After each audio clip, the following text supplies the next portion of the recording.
Assalamualaikum warahmatullahi wabarakatuh. Waalaikumsalam. Alhamdulillah hamdihi wassalatu wassalamu ala sayyidina Muhammadin khairi ibadihi wa ala alihi wa ashabihi wa man tabi'ahu min ba'di. Amma ba'du. Terlebih dahulu saya ingin mengajak kita semua sebagai keluarga besar Wisma Bakri untuk mendoakan keluarga besar Bapak Haji Abdul Rizal Bakri dan juga kita semua keluarga dan masing-masing. Mudah-mudahan senantiasa dijaga dan diberikan kemuliaan oleh Allah Subhanahu wa taala. La hadirin al-Fatihah.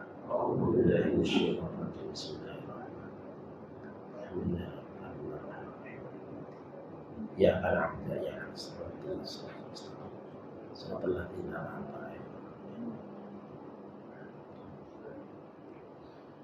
ada satu surat yang menggoda saya beberapa tahun yang lalu dalam Al-Quran,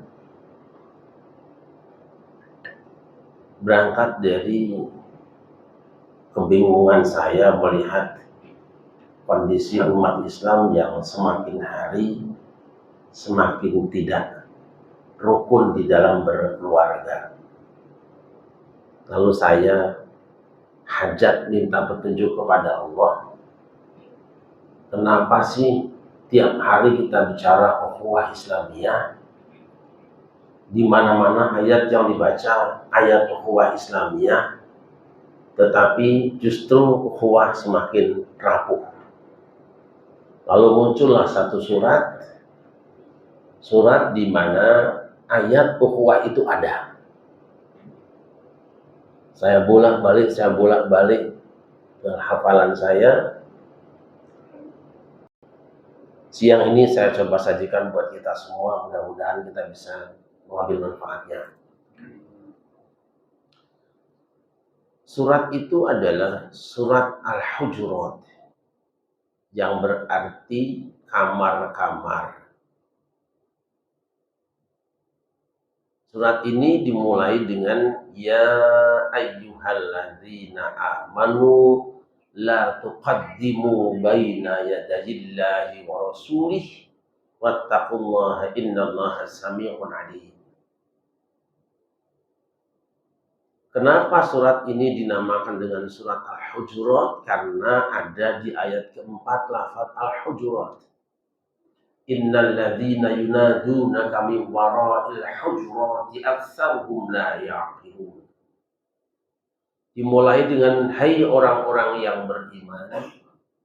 Artinya surat ini khusus hanya bagi orang yang ngaku beragama Islam. Di luar itu tidak perlu ikutan. Kemudian dilengkapi dengan la tuqaddimu baina yadayillahi wa rasulihi.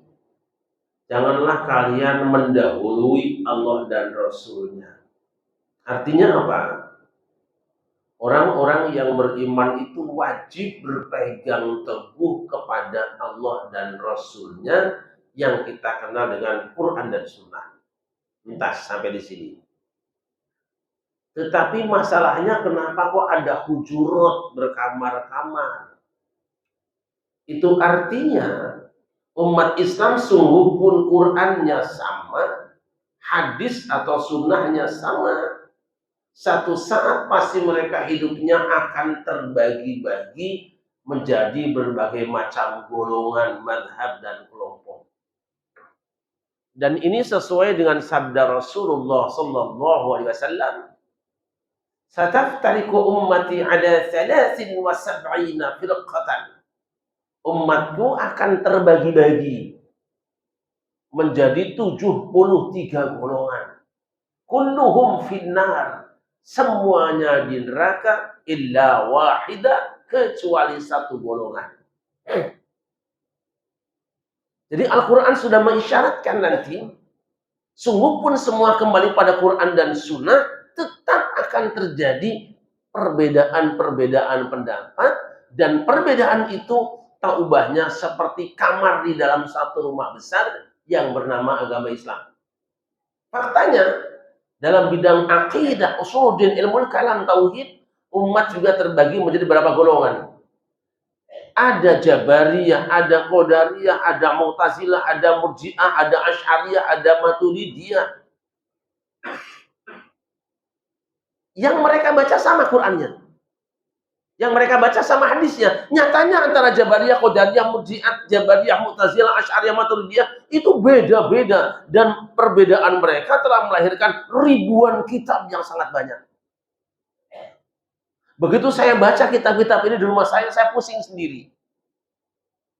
Tetapi sadari perbedaan ini, kata Al-Quran tadi, ini hanya perbedaan kamar. Murji'ah kamar, Jabariyah kamar, Qadariyah kamar, Jabariyah kamar, Asy'ariyah kamar, Maturidiyah kamar. Semuanya beda kamar, tapi satu rumahnya Islam.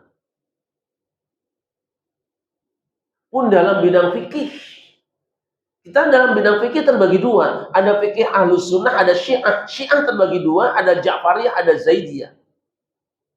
Ja'fariyah dengan Zaidiyah walaupun sama-sama madhab Ahlul Bait kata mereka bedanya banyak sekali. Juga sebaliknya Ahlus Sunnah wal Jamaah ada 4 madhab, Maliki, Hanafi, Syafi'i, dan Hambali. Keempat-empatnya ini memiliki perbedaan yang jumlahnya mungkin bukan ratusan, tapi ribuan. Padahal mereka gurunya sama. Rasul mengajarkan kepada Abdullah bin Umar. Abdullah bin Umar punya murid namanya Imam Nafi'. Imam Nafi' punya murid namanya Imam Malik. Imam Malik punya murid namanya Imam Syafi'i. Imam Syafi'i punya murid langsung namanya Imam Ahmad bin Hambal. Ini orang-orang ini walaupun saling bertemu beda pendapat. Nanti lewat madhab yang lain, Rasul punya murid namanya Ibnu Abbas dan Ibnu Mas'ud, punya murid namanya Atha punya murid namanya Abu Hanifah, Abu Hanifah punya murid namanya Muhammad bin Hasan Asy-Syaibani dan Abu Yusuf. Muhammad bin Hasan Asy-Syaibani ada gurunya Imam Syafi'i, Imam Syafi'i gurunya Imam Ahmad bin Hambal. Itu 4 madhab nyambung semua, berhubungan satu dengan yang lain, tapi faktanya antara madhab yang 4 ini saling berbeda satu dengan yang lain, dan perbedaannya bukan puluhan, ratusan, bahkan mungkin ribuan. Ini yang diterima oleh Ahlus Sunnah wal Jamaah 4 madhab. Direkomendasikan para ulama bahwa mengikuti madhab yang mana saja di antara 4 madhab ini sah menurut Ahlus Sunnah wal Jamaah.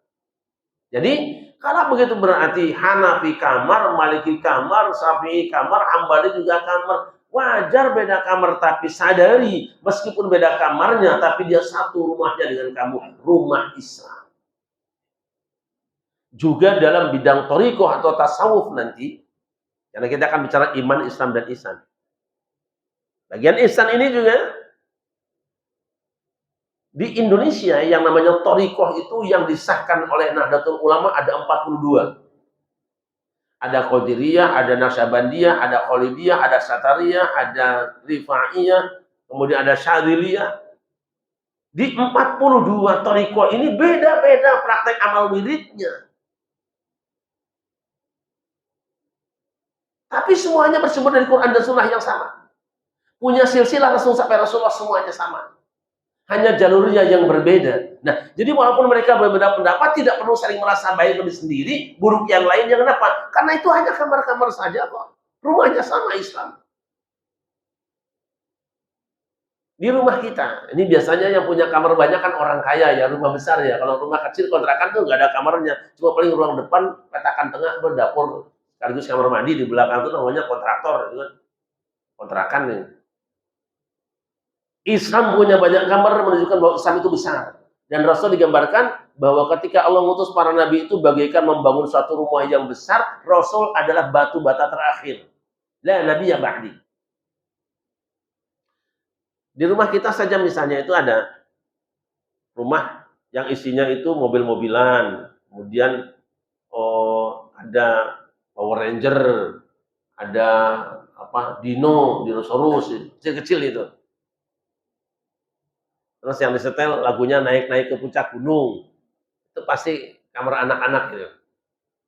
Terus di sebelahnya ada kamar isinya blue jean digantung sudah bolong dengkulnya. Kemudian ada gitar digantung juga di situ. Ada asbak rokok yang sudah acak-acakan, musiknya jazz. Itu pasti remaja itu. Kemudian sebelahnya lagi ada kamar, baru dibuka pintu sudah kelihatan ada sajadah, tasbih, surat yasin sama tahlil, dan ada minyak kerokan di situ. Itu biasanya kamar kakek-kakek. Nah, masing-masing kamar itu beda. Tetapi walaupun beda kamarnya, itu kan beda, ini anak kecil, remaja, ini orang tua. Itu satu rumah. Apa wajibnya kita? Wajibnya kita kalau beda kamar jangan silakan masing-masing orang lakukan apa yang kau suka di kamarmu. Setel musik sekeras-kerasnya di kupingmu, tapi jangan sampai mengganggu sebelahmu. Takutnya nggak suka dia.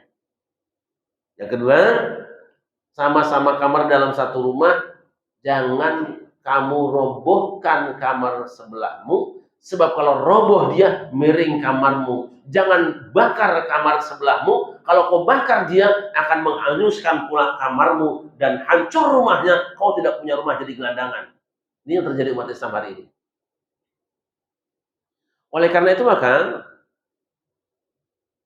kita sekarang wajibnya adalah memaknai ukhuwah itu. Ya ayyuhalladzina amanu baru ayat ke-10-nya 9-10-nya nanti ada innamal mu'minuna ikhwah. Semua orang yang beragama Islam itu, semua orang mukmin pakai innama, adatul hasr. Hanya satu boleh tersebut, dia saudaraku. Innamal mu'minuna, hanya saja orang yang beriman. Tapi terjemahan kita sesungguhnya itu nggak pas. Sebab innama itu hanya saja.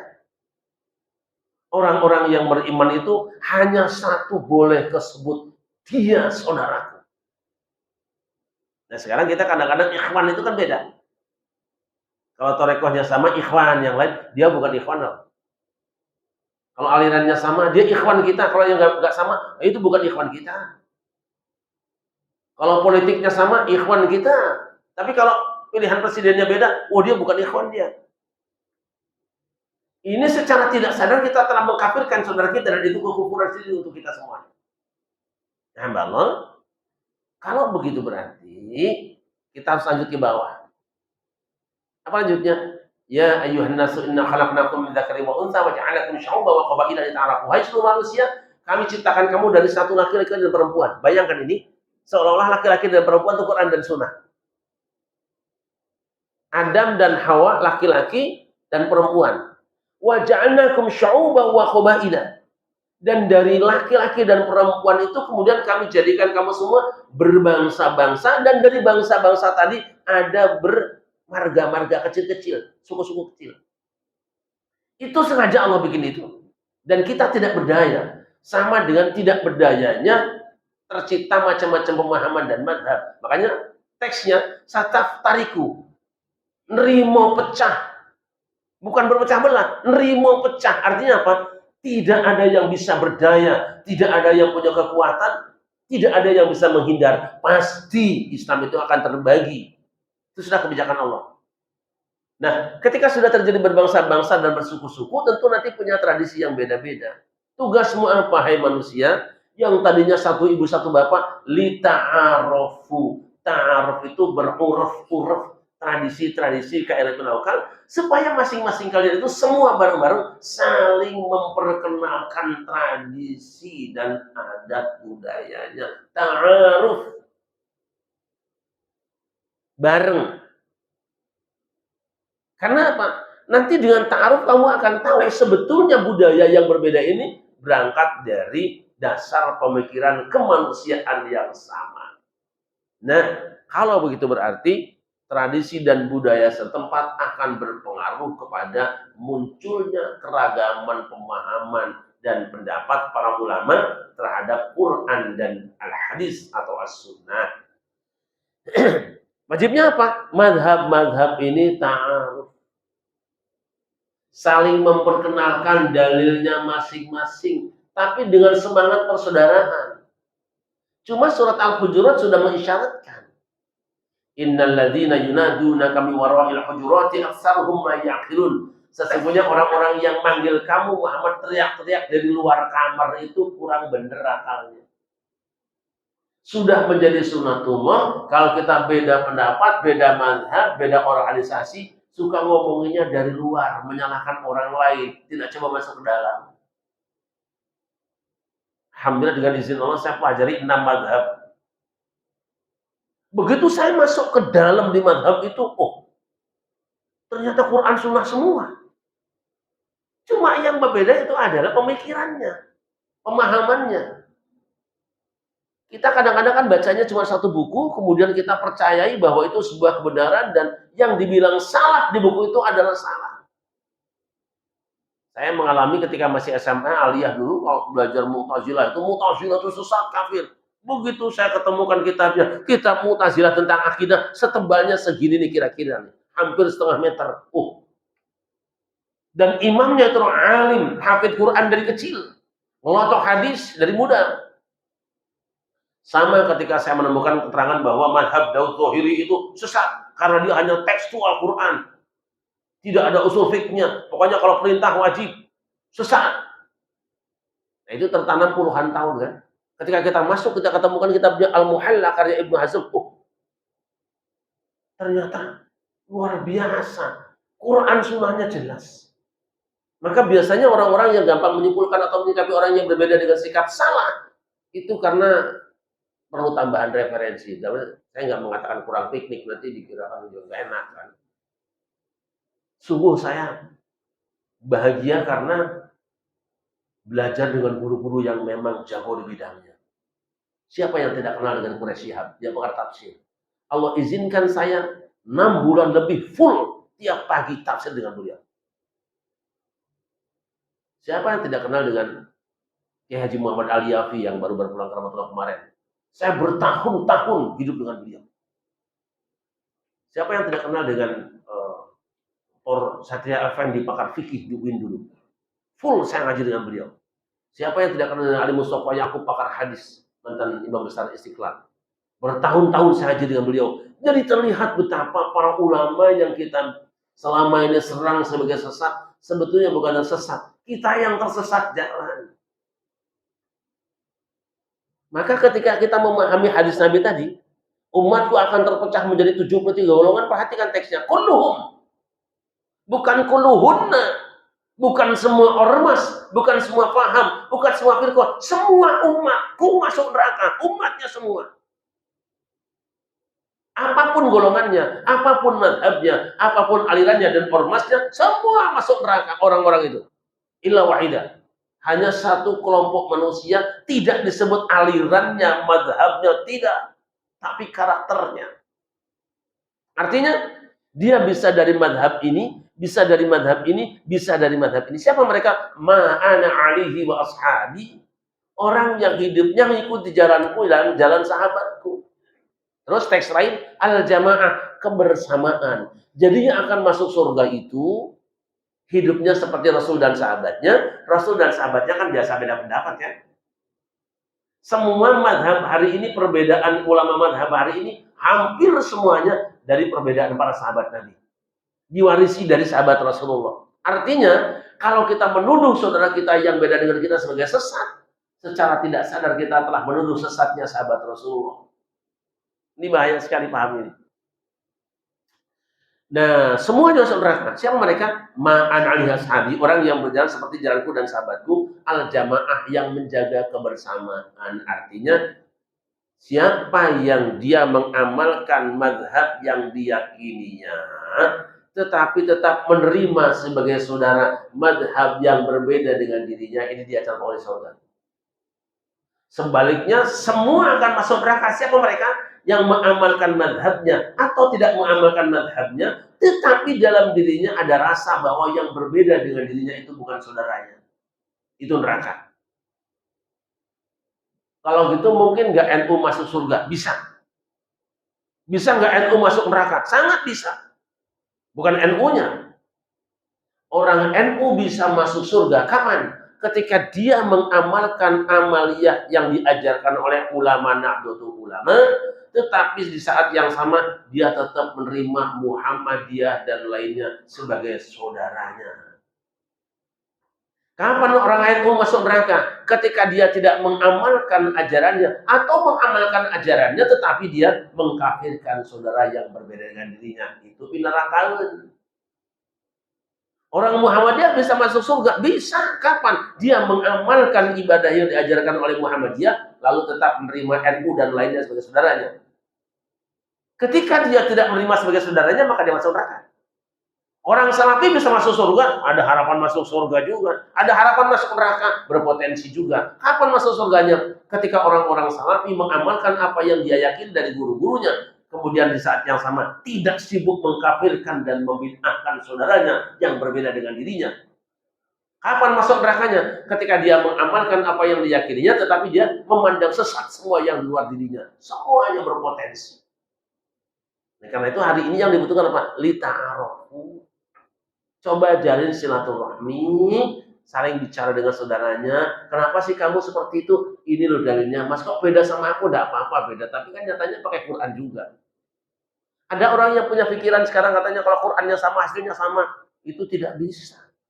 Lah wong Qurannya saja tidak sama kok. Kita tahunya Quran cuma satu tuh. Di rumah saya Quran ada 14. 14 mushaf Quran. Di 14 mushaf ini beda semua. Itu yang dikenal dengan qiraat 7. Bacaannya sudah tidak sama, teksnya tidak sama, hurufnya tidak sama, syakalnya tidak sama. Bagaimana orang katakan kalau Qurannya itu sama-sama Quran, kembali pada Quran berarti yang sama? Tidak sama. Nanti dari Rasul diriwayatkan kepada 7 ulama qiraat, bahkan ada yang 10. Kalau 10 berarti 20. Di rumah saya masih ada sekitar 20. Jadi 10 imam qiraat, masing-masing imam 2 muridnya. Dan kita cuma satu. Satu dari 20, satu dari 14 yang ada. Padahal ke-14 Quran itu masih dibaca di seluruh dunia hari ini. Yang dibaca di Maroko beda dengan yang dibaca di kita. Cara bacanya, qiraatnya itu. Tapi dua-duanya benar. Dari beda cara bacanya, kemudian beda maknanya, beda pemahamannya. Jadi kalau orang memaksa supaya kita sama karena Quran dianggap sama, sebenarnya dia mencoba mentarjih Al-Quran. Itu sangat berbahaya. Kalau mentarjih Al-Quran, mentarjih qiraat, berarti dia melemahkan satu bacaan. Itu kafir hukumnya. Wah, ini bahaya banget. Hamba Allah yang dimuliakan. Nah, apakah kalau hadisnya sama juga akan sama? Tidak. Kita setuju bahwa kita berpegang kepada Quran dan Sunnah atau hadis Nabi. Tetapi faktanya satu persyaratan sahih, hasan dan dhaif para ulama itu tidak sama. Kita kan tahunya Bukhari Muslim, masih banyak. Bukhari, Muslim, Abu Dawud, Tirmidzi, Nasa'i, Ibnu Majah, Musnad Ahmad, Musnad Darimi, Musnad, Mu'ajim, Jam Shaghir, Kabir, Ausat. Itu kitab hadis adalah kalau kita bentangkan yang ada di rumah saya, tapi nggak tahu kalau di tempat lain mungkin lebih banyak. Itu kitab hadis itu dibentang dari sini sampai ke ujung sana. Itu kitab hadisnya. Kenapa begitu banyak? Karena masing-masing punya persyaratan. Antara Imam Al-Bukhari dan Imam Muslim itu persyaratannya tidak sama. Oleh karena itu banyak hadis yang sahih di riwayat Muslim, tapi tidak diterima sahih oleh Imam Bukhari. Beda persyaratannya. Contoh, Imam Bukhari punya persyaratan, 2 orang rawi harus pasti ketemu. Saya bertemu dengan guru saya bertemu dengan guru saya, sampai Rasulullah. Itu syarat mutlak Imam Bukhari, tidak bisa ditawar. Pasti ketemu. Bagaimana pasti ketemu? Ketahuan kapan lahir dan meninggalnya, kapan meninggalnya, di mana tinggalnya. Jelas ketemu. Kan ada orang yang tahunnya sama, tetapi tinggalnya nggak berdekatan, nggak perlu ketemu, nggak diterima itu. Pangarang saja. Saya dengan Roma Irama misalnya kan masih bertemu zamannya. Tapi apakah saya pasti dengar dari dia? Ya pasti, kalau saya kan sering ke studionya. Tapi penjenengannya nggak pernah ke sana, nggak usah cerita Roma Irama, paling dari Google. Tapi kata Imam Muslim, 2 orang guru dengan murid tidak wajib mutlak bertemu, cuma diduga ketemu. Sah hadisnya. Sudah beda. Terus, yang kedua, tentang kredibilitas seorang rawi. Seorang guru, penilaian kita terhadap guru-guru hadis itu tidak sama. Yang kata ini adalah sikotun sodukun solihul hadis, sikot hujah sabat. Kata ini kadang-kadang dhaif. Ini tergantung dari kepercayaan kita. Kan kita tahu hadis sahih apa sih? Mana falahu adlun tamud dhabti muttasil sanad ghairu berani mana syadid. Kan? Awalu hasahih huwa man tasal isnadu wa lam yashhad ayyul mana. Ya Nabi adun dhabitun amsi mutamatun fi dhabtihi wa naqlihi, itu syaratnya sahih. Sahih apa tuh? Diriwayatkan oleh rawi yang adil, sempurna hafalan, bersambung sanadnya, tidak berilat dan tidak syadz. Ini 5 syaratnya. Tapi kelima-lima syarat ini para ulama beda semua kriterianya. Yang dimaksud dengan adil itu apa? Beda. Imam Bukhari paling ekstrim. Kalau dia ngasih makan ayam tapi untuk ditangkap itu udah gak adil itu. Itu namanya nipu sama ayam. Itu Imam Bukhari. Kita kan boro-boro ayam, emak aja ditipu melulu kan. Itu Imam Bukhari hebatnya di situ. Gak terima. Yang kedua tamu adopsi, sempurna hafalannya. Terus bersambung tadi beda. Ghairu mu'allal wala syad, ini paling rumit, ini teksnya. Rumit yang luar biasa. Apa yang tidak ketemu di sini bisa ketemu di sini. Maka nanti dalam menentukan hadis itu ada peringkatnya. Yang pertama, hadis yang disepakati oleh Bukhari Muslim. Yang kedua, hadis yang sesuai dengan persyaratan Bukhari Muslim. Yang ketiga, hadis yang sahih menurut Bukhari saja. Yang keempat, hadis yang sahih menurut Muslim saja, dan seterusnya. Itu ada tingkat-tingkatnya itu. Maka jadilah kitab-kitab hadis itu banyak. Kalau kita mau pertentangkan, maka kita enak. Pokoknya yang ada di Bukhari sajalah, yang lain buang saja. Kita menghilangkan beberapa ratus ribu hadis itu. Nah, ada lagi orang yang menyangka bahwa para imam mazhab seperti Imam Syafi'i itu tidak ngerti hadis. Itu salah besar itu. Imam Syafi'i merupakan salah seorang rawi hadis di kitab Sahih Al-Bukhari. Jadi Imam Bukhari itu muridnya Imam Syafi'i lewat Al-Humaidi. Makanya nanti di hadisnya ada haddatsana Al-Humaidi, haddatsana Asy-Syafi'i. Jadi sebelum Imam Syafi'i mengeluarkan fatwa ijtihad beristimbat dengan fikihnya, beliau sudah hafal Quran dalam umur 7 tahun. Kita 7 tahun nggak hafal-hafal ngapalinya. Umur 7 tahun sudah hafal. Kita ngapalin 7 tahun. Nggak hafal-hafal. Kecuali kalau di penjara ya. Karena kalau kita ngapal di rumah itu kan ketemu bini mulu, itu ngapalin bini udah capek banget liatin mukanya. Itu mukanya udah berapa juz saja tiap hari dilihatin sama kita. Ya. Imam Syafi'i juga dikira-kira umur 13 atau 15 tahun, beliau sudah hafal kitab Al-Muwatta karya Imam Malik. Sekitar 5.000 hadis tebal gini. Itu berapa lama ditanya dihafalkan? Berapa lama kamu sampai hafalkan? Karena dosa saya hafalnya 2 minggu. 5.000 hadis 2 minggu. Kita 14 hadis 5.000 hari. Itu kata Syafi'i, gara-gara dosa saya guru, saya banyak dosa. Ngapa segini aja kudu 2 minggu? Ada yang sanggup 2 minggu, gak usah banyak 1.000 hadis aja. Kita milih stres aja daripada ngapal gituan. Ketika datang kepada Imam Malik akan berguru di Madinah, siapa nama kamu? Nama saya Muhammad bin Idris Asy-Syafi'i. Kamu sudah pernah baca kitabku Muwatta? Saya sudah hafal, guru. Wah, baru mau ngaji sudah hafal. Kita kan nggak selesai ngaji nggak hafal-hafal juga. Dites sama Imam Malik dari A sampai Z ngelotok. Belum berfatwa. Ketika sudah pintar, kata Imam Malik, kamu silahkan bikin fatwa. Tidak, selama guru masih ada, saya tidak akan berfatwa. Masya Allah. Imam Syafi'i juga dikenal sebagai masdar lughah, referensi bahasa. Jadi kalau ada perbedaan pendapat para ahli bahasa saat itu, yang benar ini asalnya ala aula, ala yaulu, atau apa gitu. Maka datang ke Imam Syafi'i. Kata Imam Syafi'i, yang benar adalah ini. Dari mana? Saya hidup di tengah orang-orang Arab pedusunan. Referensi bahasa. Jadi Imam Syafi'i sudah jago bahasa. Usul fiqh, dia orang pertama yang buat usul fiqh, kaidah hukum Islam. Imam Syafi'i juga pakar sejarah. Jadi sebelum dia beristihad sudah hafal Quran, hafal hadis, punya usul fiqh, pakar sejarah, tahu asbabun nuzul semuanya, baru dia keluarkan fatwa. Jadi kalau sekarang baru Imam Bukhari itu baru pedagang daging tok. Makanya Imam Bukhari walaupun dia hafal hadisnya sampai 1 juta hadis, 600.000 hadis, dia tidak mengeluarkan fatwa. Benar ada yang mengatakan bahwa kitab sahihnya itu seperti seolah-olah ijtihadnya Imam Bukhari. Tidak, Bukhari tetap bermadzhab Syafi'i. Makanya nanti para ulama besar ya, kalau saya gambarkan, kalau orang hafid itu dagingnya, kalau hafal hadis itu bumbunya, kalau hafal sejarah itu baru pelengkapannya, kalau nanti kaidah usul fiqh itu pada penggorengannya.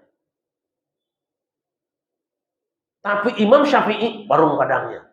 Oh, silahkan belanja daging sendiri, Merebus sendiri, kalau perlu motong sapi sendiri, panganan. Ini kadang-kadang kita ragu-ragu sama Imam Bukhari, sama Imam Syafi'i. Ini ada dalilnya enggak? Gegabah sekali.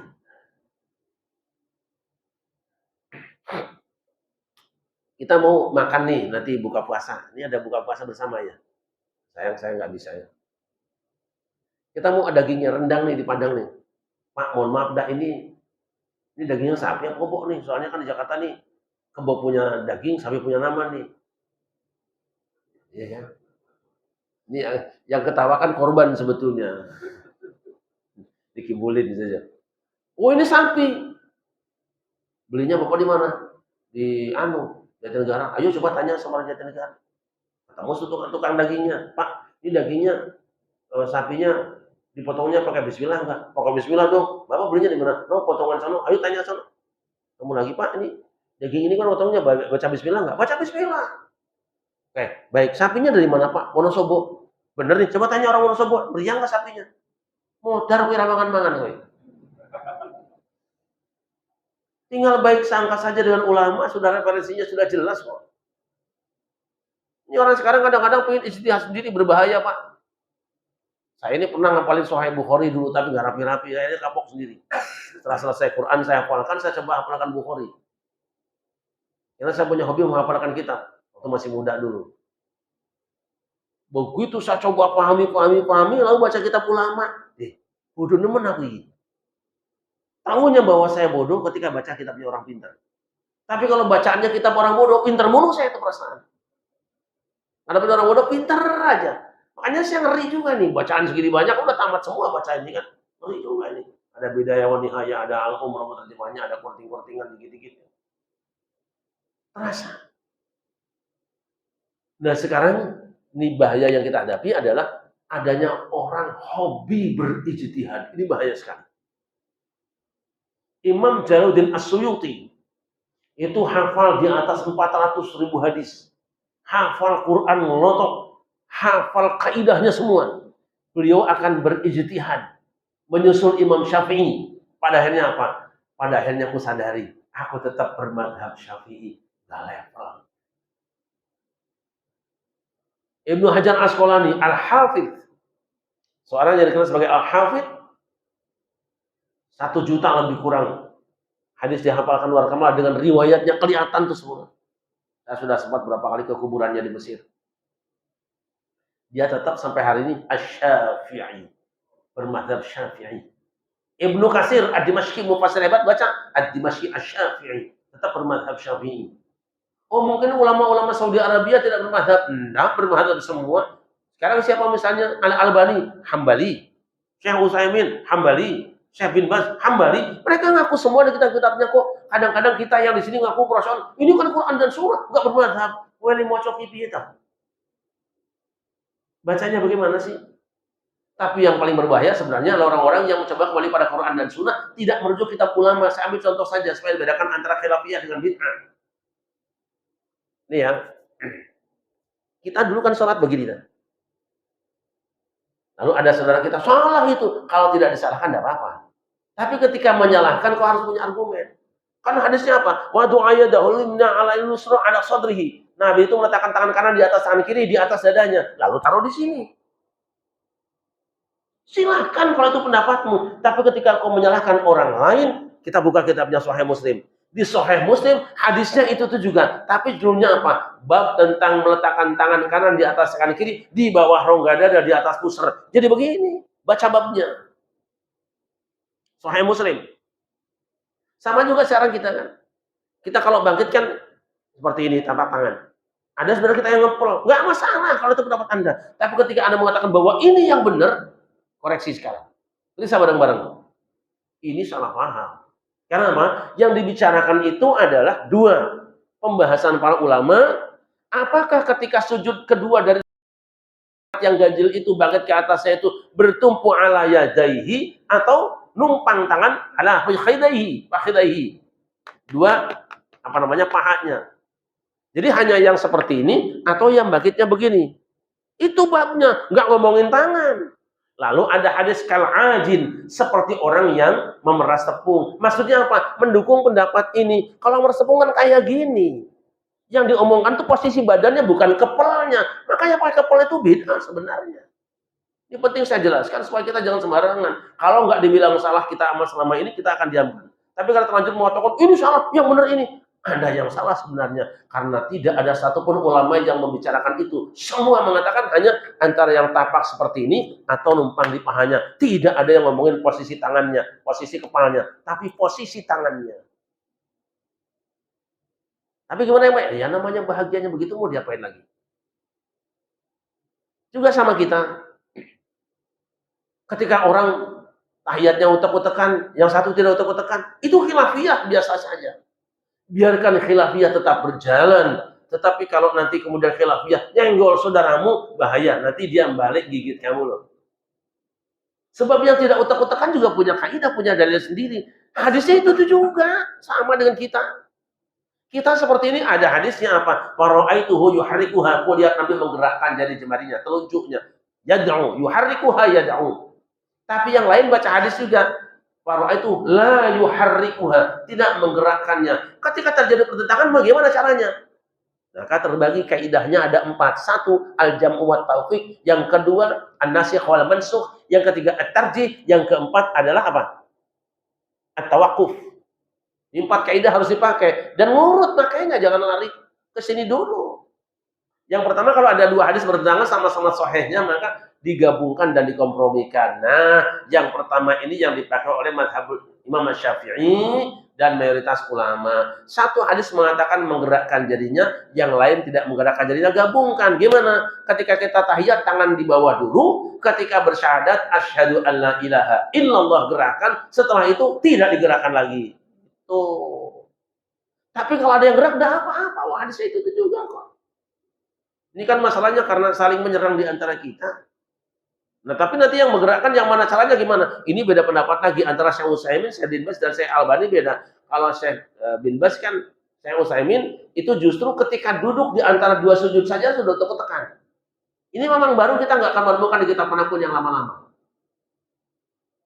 Sujud pertama, duduk, Rabbik firli, sudah begini juga. Karena memahami duduk sambil berdoa, sambil gerakan jari. Walaupun tidak pernah ada. Geraknya bagaimana? Apa atas bawah atau kiri kanan? Atau bagaimana? Albani tidak. Syekh Albani geraknya sedikit aja. Lu kalau gini, itu namanya bukan gerak, tapi turun naik. Gitu. Silakan baca kitabnya Albani. Syekh Albani dan Syekh Utsaimin beda di sini. Jadi lebih baik jangan dibuka. Kalau tidak sama kita, mari kita amalkan dengan penuh keyakinan. Kemudian hargai saudaramu yang berbeda supaya nyaman hidup kita. Karena apa? Masih banyak urusan yang harus kita bantu. Orang miskin banyak yang harus kita tolong. Orang susah banyak kita bantu. Jangan habiskan duit bukan buat bikin buku fikih terus-terusan. Tiap hari nyetak buku isinya cuma nyerang saudaranya terus. Ini duitmu buat nyerang saudaramu itu duit yang diantarkan ke neraka. Itu beli tiket neraka. Nah gitu loh. Terima kasih dan mohon maaf. Insyaallah mudah-mudahan panjang umur sehat badan. Kita bertemu lagi di kesempatan. Terima kasih. Assalamualaikum.